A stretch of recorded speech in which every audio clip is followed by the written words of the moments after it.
अस्सलाम वालेकुम। ज़ुल्हज का चाँद मुबारक। अल्हम्दुलिल्लाह बहुत बाबरकत दिनों का आगाज़ हो चुका है और ये अय्याम बहुत कीमती हैं। अल्लाह ताला मुझ समेत हम सबको इन अय्याम की कदर करने वाला बना दे और हमारा हर अमल जो है वो हमारे लिए राह आखिरत में आसानी का बायस बने। उसके बाद हमने ये सिलसिला भी शुरू कर दिया है और बड़ी ईद, बड़ी चैरिटी, बहुत सारी गर्मी और बेतहाशा चैरिटी, जिसमें आपका सपोर्ट, आपका डोनेशन हमारे लिए बहुत कीमती है, हमें मंजिल के आगे ले जाएगा। और इसी तरह बहुत सारी गर्मी, बड़ी ईद और बारीक कपड़ों की चैरिटी। अल्हम्दुलिल्लाह लॉन के सूट और बारीक जेंट्स सूट होती है कि वो ईद पर नया जोड़ा पहने, क्योंकि सारा साल और बरस हा बरस वो फटे पुराने उतरन पहनता है। तो अगर इस ईद पर हम ये बड़ा कदम उठाएं, बड़ी ईद के साथ बड़ा कदम, और गरीब को हम अनस्टिच या स्टिच नई न्यू सूट लॉन फराहम करें, जेंट्स और फीमेल दोनों को, तो मेरा नहीं ख्याल कि इससे बड़ी और कोई खुशी हम उनको दे सकते हैं। तो जी अभी भी बहुत सारे घर बाकी हैं। स्क्रीन पर चलने वाले नंबर से आप हमसे अपडेट ले सकते हैं और व्हाट्सएप के थ्रू आप तमाम डिटेल्स ले सकते हैं कि आप कितने सूट चैरिटी करने चाहते हैं। आप लोग का लाइक, सपोर्ट, सब्सक्राइब, शेयर हमारे लिए बहुत कीमती है। आपकी अप्रिसिएशन हमारे लिए बहुत कीमती है। कि आएँ, सब मिलकर साथ दें, आसानियाँ बाँटें, खुद भी खुश रहें और दूसरों का भी ख्याल रखें।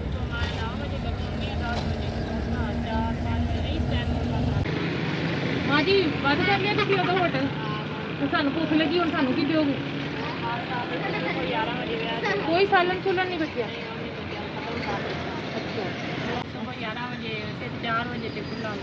अच्छा ते अज की पकाया तुसी? आलू गोश्त ते आलू हुण जेड़ा दुद्ध ते पकाया घर जाके फिर नवा पकाओगे बालां वास्ते या इत्थों लैके जा रहे हो? रोटी भी पका के लैके जा रहे हो? अच्छा ते तुसी किन्ने सालों तो कर रहे हो ये काम, ये दुकान इत्थे ला के बैठे? 25-30 साल समझो। अच्छा मैनू तो 2-3 साल हो गए, मेरी सास को 25-30 साल से लाया। अच्छा पहले थोड़ी सस अम्मी करदे सी, फिर तुहानू दे गए? हुण मैं दे गए, हुण मैं करनी है ते 2 मेरे सेवा लेने। अच्छा दुकान करके मेरे अपने मुंडा है।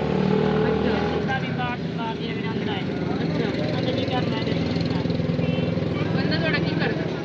रक्षा चलाइंदा ते हुण रक्षा नहीं चलाइंदा, शौर चलाइंदा, वो विवाह करदा।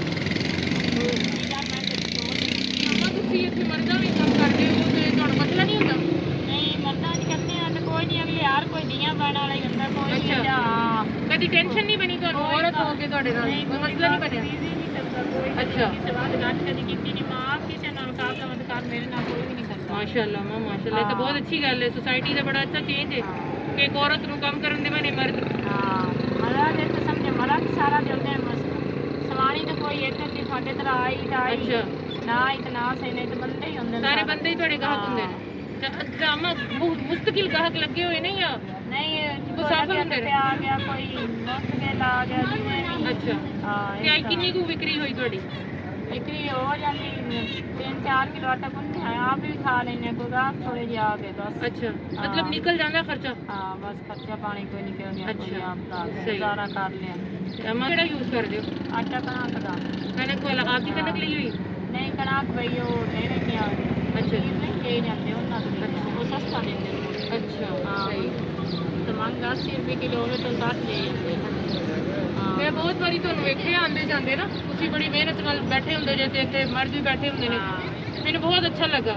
ਮੈਂ ਕਿਹਾ ਅੰਮਾ ਨਾਲ ਮਿਲਾਂਗੇ, ਉਹਨਾਂ ਦਾ ਹਾਲ ਵੰਡਾਂਗੇ, ਫਿਰ ਤੁਸੀਂ ਆਏ ਸੀ ਨਹੀਂ ਇੱਥੇ, ਦੁਕਾਨ ਬੰਦ ਸੀ ਤੁਹਾਡੀ ਤੇ ਅੱਜ ਗੁਜ਼ਰ ਹੋਇਆ ਤੇ ਮੈਂ ਕਿਹਾ ਅੰਮਾ ਨੂੰ ਅੱਜ ਮਿਲ ਕੇ ਜਾਵਾਂ। ਠੀਕ ਹੈ ਅੰਮਾ, ਸਾਡੇ ਕੋਲ ਜੋ ਹੋ ਸਕਿਆ ਅਸੀਂ ਆਪਦੀ ਮਾਂ ਨੂੰ ਸਲੂਟ ਪੇਸ਼ ਕਰਾਂਗੇ। ਮਾਂ ਬਹੁਤ ਮਿਹਨਤੀ ਹੈ, ਇਹ ਕੋਈ ਆਮ ਕੰਮ ਨਹੀਂ ਹੈ। ਸੜਕ ਕਿਨਾਰੇ ਬਹਿ ਕੇ ਮਰਦਾਂ ਦੇ ਵਿੱਚ ਕੰਮ ਕਰਨਾ ਇਹ ਬਹੁਤ ਵੱਡੇ ਦਿਲ ਜਿਗਰੇ ਦੀ ਗੱਲ ਹੈ। ਠੀਕ ਹੈ ਤੇ ਸਾਡੇ ਕੋਲ ਛੋਟਾ ਜਿਹਾ ਤੋਹਫਾ ਤੁਹਾਡੇ ਵਾਸਤੇ, ਇਹ ਲੌਨ ਦਾ ਸੂਟ ਹੈ। ਗਰਮ ਮੌਸਮ ਤੇ ਗਰਮ ਤੰਦੂਰ ਤੇ ਠੰਡਾ ਠੰਡਾ ਸੂਟ। ਜਦੋਂ ਗਰਮ ਤੰਦੂਰ ਤੇ ਤੁਸੀਂ ਠੰਡਾ ਸੂਟ ਪਾ ਕੇ ਬਹੋਗੇ ਸਾਨੂੰ ਬੜੀ ਖੁਸ਼ੀ ਹੋਏਗੀ। ਠੀਕ ਹੈ ਮਾਂ, ਇਹ ਕਬੂਲ ਕਰੋ। ਇਹ ਤੁਹਾਡੇ ਨਸੀਬ ਦਾ ਨਹੀਂ, ਵੱਡਾ ਜ਼ਰਾ ਤੁਹਾਨੂੰ ਡਿਸਪਲੇ ਕਰਨਾ। एक भैन ने थोड़े वास्ते भेजे मेहनत कश मां वास्ते। कलर कैसे अम्मा सोना है? ਇਹ ਤੁਹਾਡਾ ਦੁਪੱਟਾ ਹੈ, ਅੱਲਾ ਤੁਹਾਡੇ ਨਸੀਬ ਕਰੇ। ਤੇ ਉਸ ਭੈਣ ਵਾਸਤੇ ਦੁਆ ਕਰਨਾ ਜਿਹਨੇ ਤੁਹਾਡੇ ਵਾਸਤੇ ਭੇਜਿਆ। ਆਮੀਨ। ਤੇ ਅਸੀਂ ਇਨਸ਼ਾਅੱਲਾ ਫਿਰ ਜ਼ਰੂਰ ਆਵਾਂਗੇ ਤੁਹਾਡੇ ਹੱਥ ਦਾ ਪੱਕਾ ਵੀ ਮੈਂ ਖਾ ਕੇ ਜਾਵਾਂਗੀ, ਠੀਕ ਹੈ ਮਾਂ। ਤੇ ਤੁਹਾਡੇ ਵਾਸਤੇ ਕੂਲਰ ਦਾ ਬੰਦੋਬਸਤ ਵੀ ਕਰਾਂਗੇ। ਤੁਹਾਡਾ ਕੂਲਰ ਬਹੁਤ ਬੁਰੀ ਹਾਲਤ ਦਾ ਹੋਇਆ ਪਿਆ। ਅੱਛਾ, ਇਹ ਤੁਸੀਂ ਇੱਥੇ ਰੱਖ ਕੇ ਜਾਂਦੇ ਹੋ ਅੰਦਰ? ਚਲੋ ਠੀਕ ਹੈ ਮਾਂ, ਬਹੁਤ ਸ਼ੁਕਰੀਆ ਤੁਹਾਡਾ ਟਾਈਮ ਲਿਆ। ਦੁਆਵਾਂ ਯਾਦ ਰੱਖੋ।